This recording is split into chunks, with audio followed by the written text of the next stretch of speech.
ఏంటి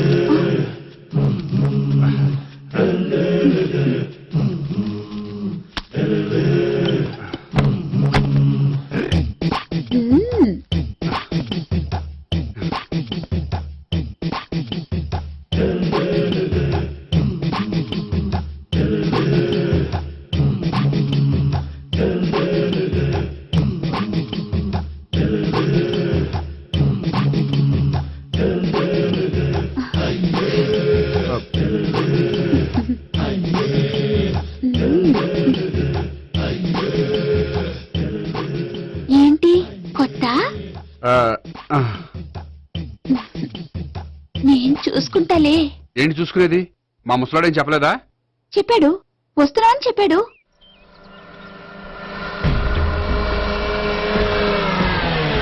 ఈ బాబోయ్, ఈడు గనక ఈ అమ్మాయితోటి పోలీసులకు దొరికాడనుకో, ఈడు బ్రతుకు కాళీబాట్లు అయిపోతాడు.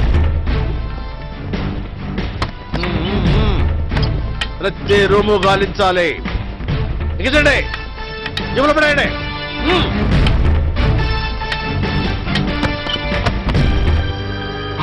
గోపి, నువ్వా? సార్ మీరా? మీరా? నేనే. ఏమయ్యా, ఇప్పటిదాకా నీ జెంట్లమ్యాన్ అనుకున్నాను. ఇప్పుడు కూడా జెంటిల్మేనే సార్. ఏంటి, లాడ్జిలో ఈ అమ్మాయితో చూసాక కూడా నీ జెంట్లమ్యాన్ అనుకోమంటావా? ఎవరి అమ్మాయి?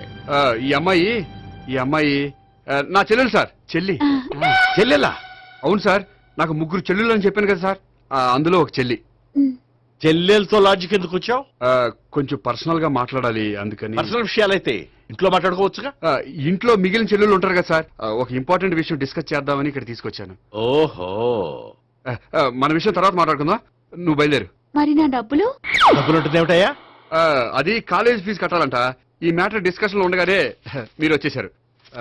తీసుకో. అన్నయ్యా, ట్యూషన్ ఫీజ్? అదొకటి ఉంది కదా, ఎప్పుడు ఏం అడగాలో తెలియదు నీకు. మంచి అన్నయ్య. ఇదిగో, మిగతా ఇద్దరు చెల్లెలకి ఈ విషయం చెప్పొద్దు. అలాగే. చూడు జెంట్లమెన్ సార్, ఇంకెప్పుడు చెల్లెలు ఇటువంటి లాడ్జికి తీసుకురాకూడదు. అంతగా పర్సనల్ గా మాట్లాడాలి అనుకుంటే ఏ పార్కు తీసుకువెళ్ళు. Okay, that's right. తాత